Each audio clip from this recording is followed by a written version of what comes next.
Shalom. First and foremost, above all things, I want to give all praises and honor and glory that's definitely due to Yahweh, Bashem, Yahushua, Bashem, Rakak, Radash. I want to give a special double honors to our elders and apostles at Great Millstone for teaching us this truth.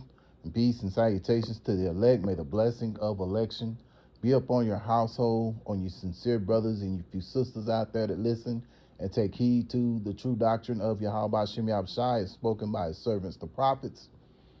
And lesson for today is the seed of Jacob. And Lord willing, I hope and pray that this will be edifying. So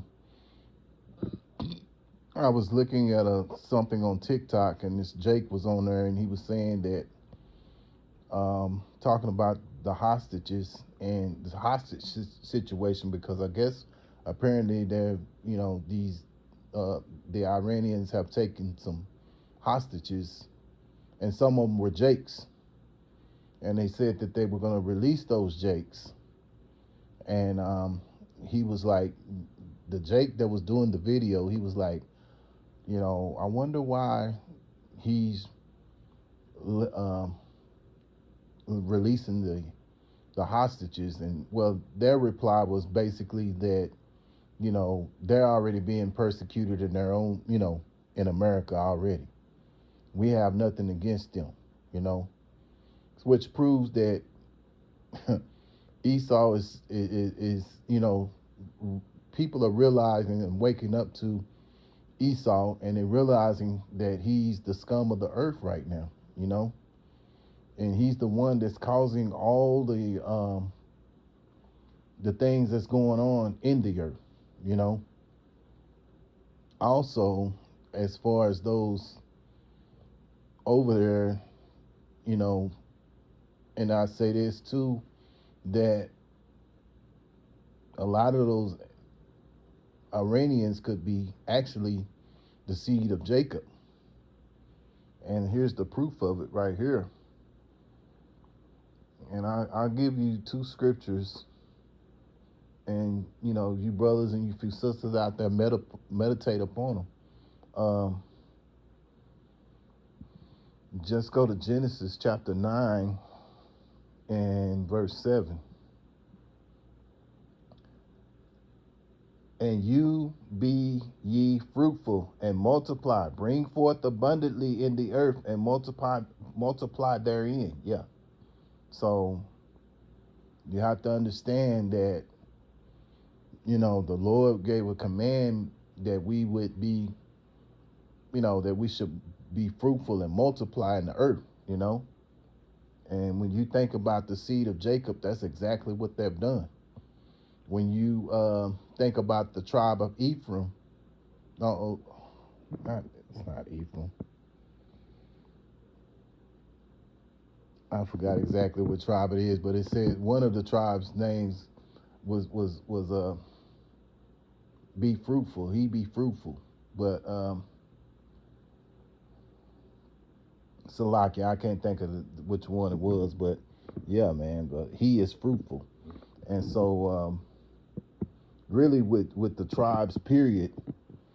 You got to understand, Jake has been scattered throughout the whole, throughout all the nations. So his seed is amongst a lot of heathens. So that's why you have those who look like the heathen, but are not of the heathen, because they're the seed of that the seed of Jacob, So this is part of the curses. The Lord drove us into a lot of nations.